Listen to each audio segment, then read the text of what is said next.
Baobab seeds taken with the throwing stick. This is going to be breakfast.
This is the Kamafora tree here in Lake Eyasi in Tanzania.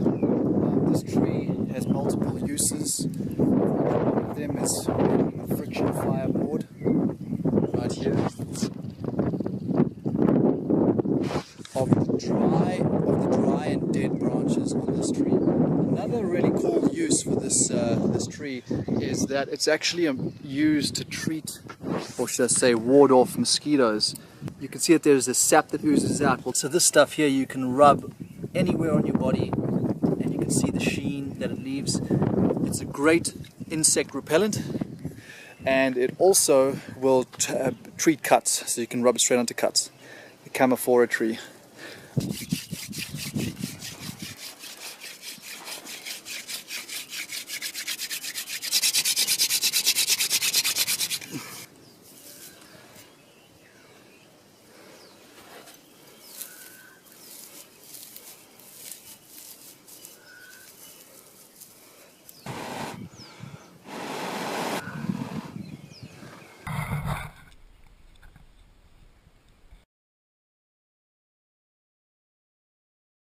It's a hen.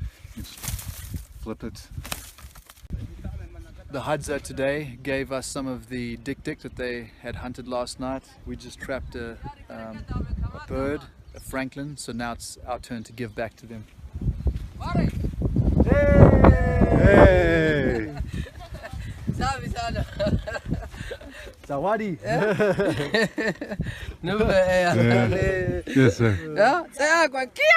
Yeah. Being in the outdoors, it's very important to keep your teeth clean. So here in Africa we have the toothbrush bush, and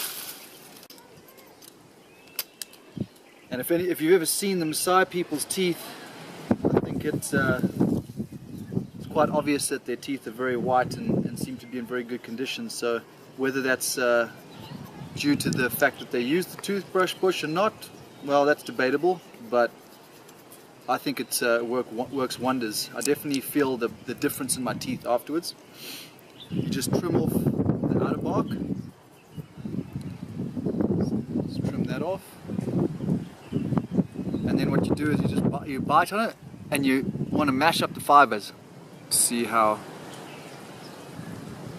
all these little fibers are like the bristles of a brush. And then you can brush each tooth at a time. That's amazing. Afterwards, how clean your teeth feel.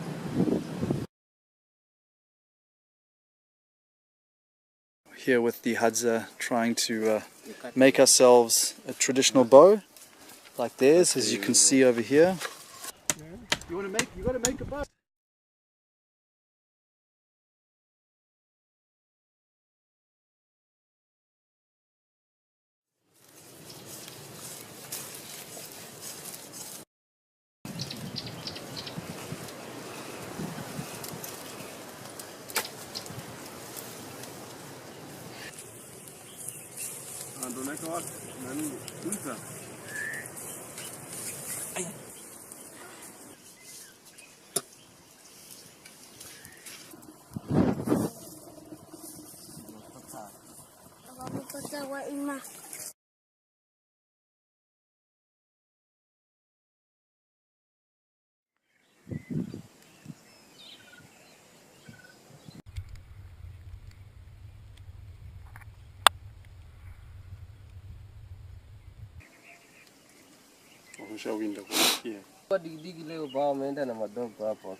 I say a book of that word.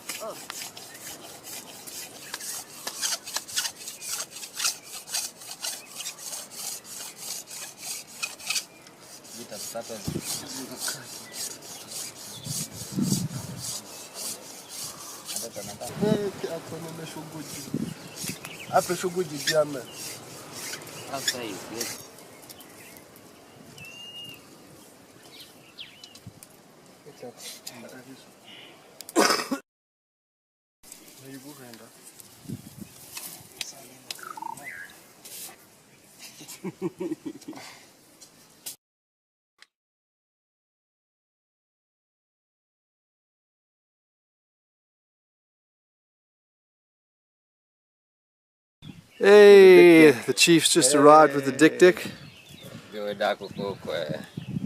Beautiful dik-dik that they got last night. Breakfast in the bush with the Hadza.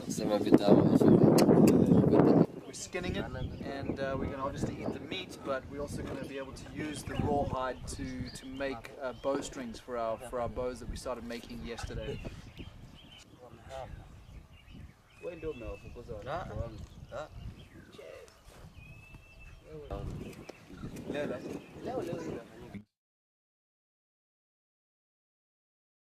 Objective is to get it as tight as possible, because as this dries it will naturally want to fold over and shrink, and that's what we want to prevent. Okay, now we're fleshing this. So the chief is removing the sort of the fleshy layer, the sort of, what, I don't know if you'd call it the inner dermis layer, and all we want is the outermost skin layer. You can see the white, that's what we want. All of this stuff here, the red stuff that you're looking at, is going to rot and smell, and it's going to make the hide more stiff. So if we can remove all of this, the inner flesh, and clean it up as much as possible, we'll have a better skin.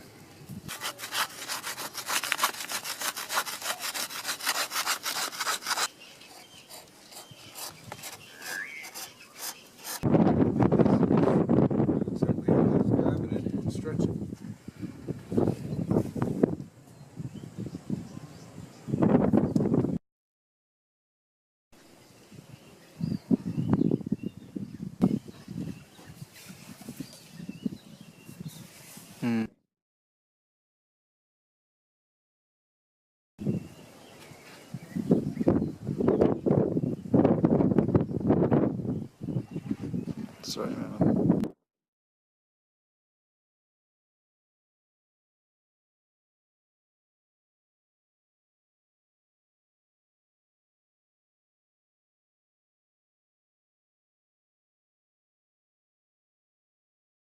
Kamba mpya lazima inasumbua.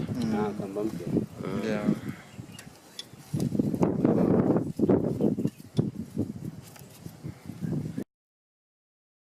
Yeah, just maybe like It's very interesting.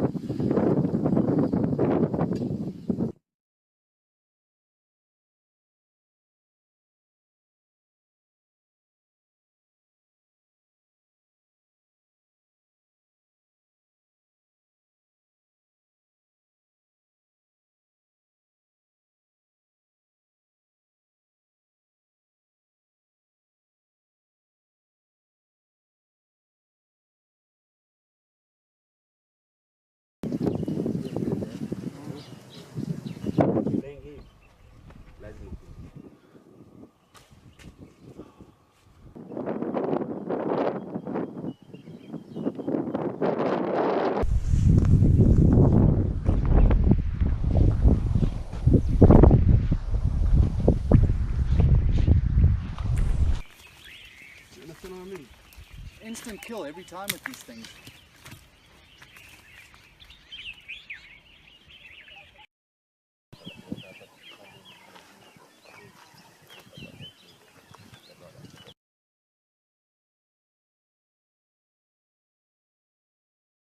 I'm going to go on Sunday.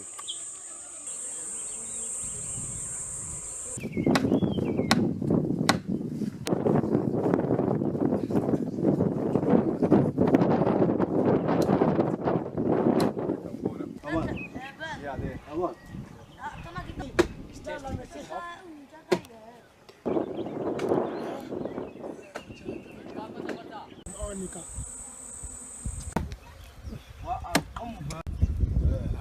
look at that beautiful honey.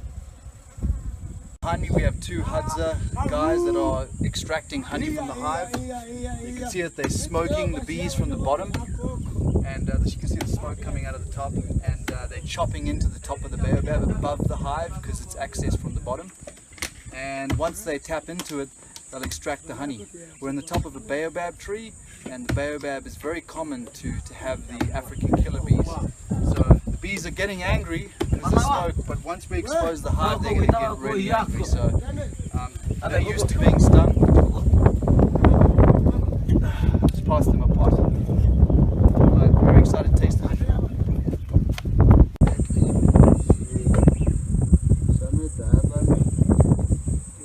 So the benefit of eating wild honey is that not only do you get the honey itself, but you actually get the pollen, and the pollen brings in the whole protein content, so it balances it out.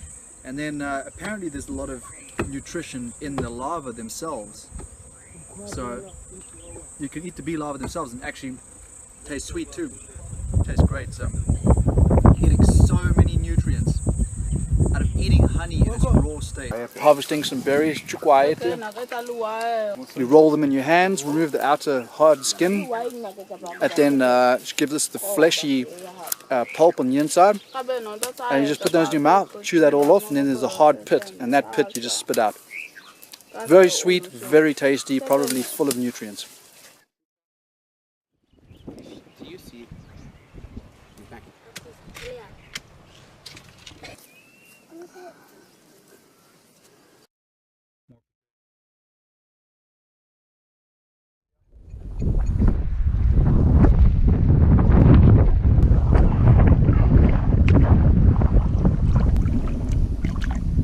Have one more rock.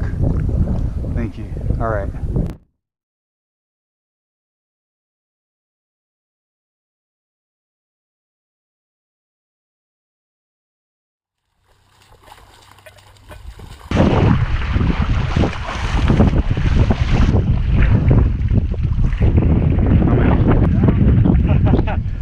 Oh my God. Time.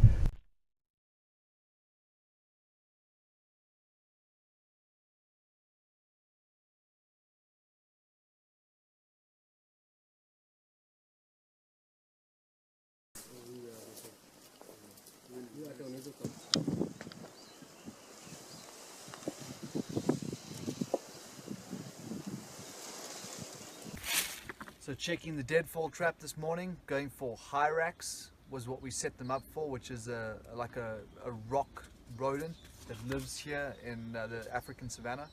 And unfortunately we didn't get one of those, but we did get the old mouse. So some meat's better than none. We'll go and cook them up. At least with the small animals, get to cook them quicker.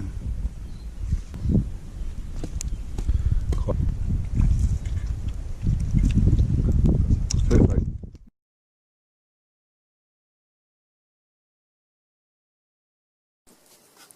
So just found a fresh porcupine hole over here, and the chief is going to take a look. He's getting right in there. No way, look at that. I mean, this is what you look at, talk about persistence. I mean, this guy's crawled right inside.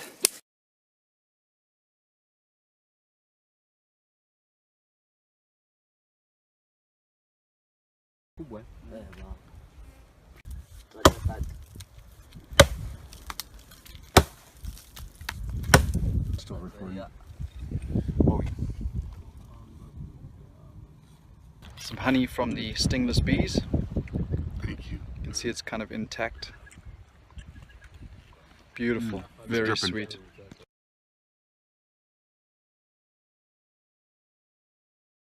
It's evening time, coming back to check the deadfalls again. We got a mouse this morning, and as you can see, we've got a big old rat this evening. A rat's not the ideal protein source out here for us, but beggars can't be choosers right now. I'm really hungry, and a rat sounds pretty damn good. Take the rats off. Throw it on the fire. Let her cook. Delicious.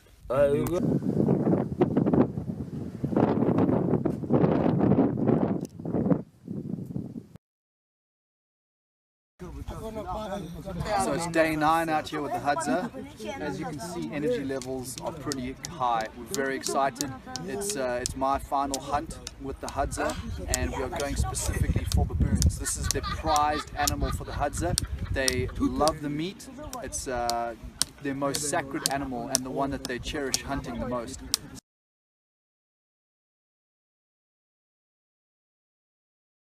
Right here, hacking into it.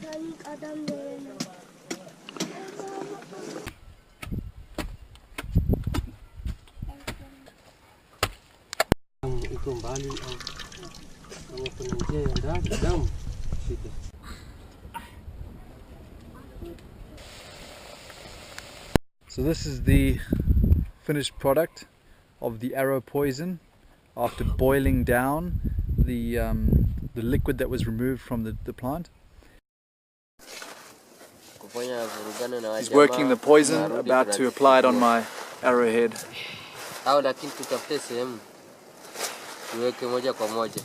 Heating it up to make it softer.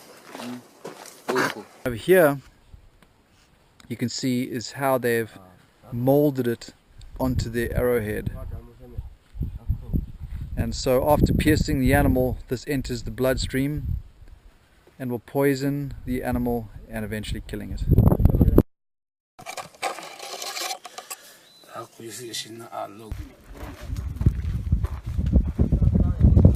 you, man.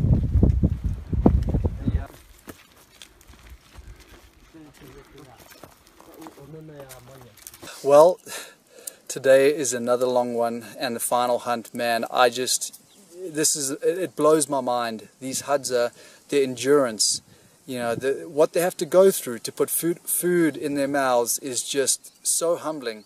Their hunting techniques are considerably taxing physically. Take a look at this. Here's a 6-year-old boy. He's just hiked over 10 miles over hours. He's wearing no shoes, and he can keep going as if no problem. And not only that, he's going to stay up all night hunting baboons tonight. So for all of you 6-year-olds back home playing TV games, this will give you something to think about. These are the scouts. The scout baboons will stand on the highest points and look out for any intruders. So right now we are not wanting to alert them, and that's why we're not hunting them now and waiting for nightfall. Another sapphire sky, sunset, and ten. We are sitting around the campfire. It's probably maybe middle of the night, who knows. And we have bedded down, rested for a little while, and we are now preparing for the hunt. So the baboon are bedded up on the first rock that we scouted, and the plan of attack is we will go up in 2 separated groups and from 2 different entrance points onto this rock, therefore cornering the baboons. So once they're cornered and once we get up there, the lights come on and we start taking shots with arrows and hopefully hit as many as possible. If any are kill shots, great. If not, they're all poison arrows. So we will come back, bed down in this camp spot for the night, and then track the baboons tomorrow in the daylight. But this is quite the operation. It's we've got almost not quite 2, 4, 6, 8, almost about a dozen of us, and we have got obviously very high-powered bows. Don't be fooled by the fact that these are stick bows that these guys make with their hands and a knife. These bows are probably, if I had to guess, about 80 pounds draw. Getting a poison arrow at that poundage in your skin will not be fun.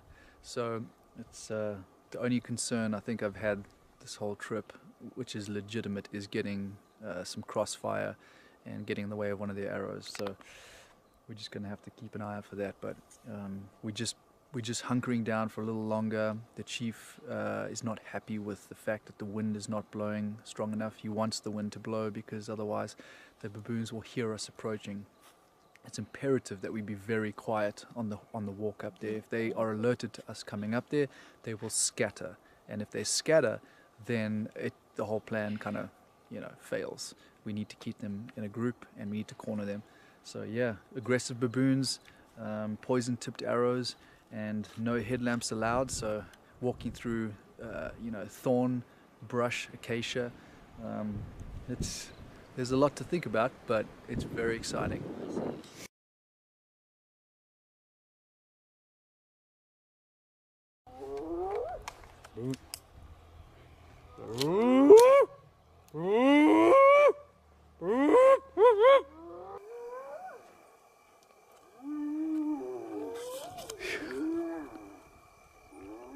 Baboon hunt update.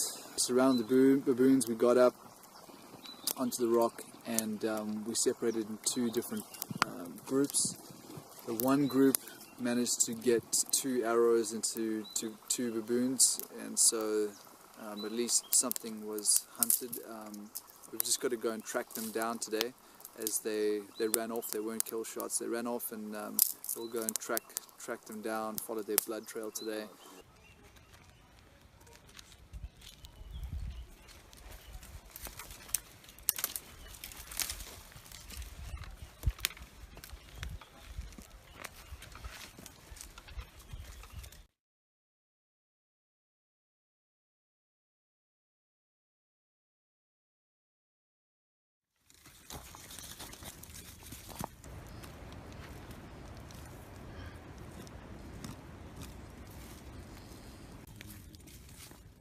Damn, I've never seen it done that.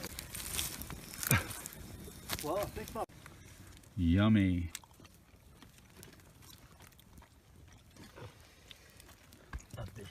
Come here. How is it? I could be. Bittersweet.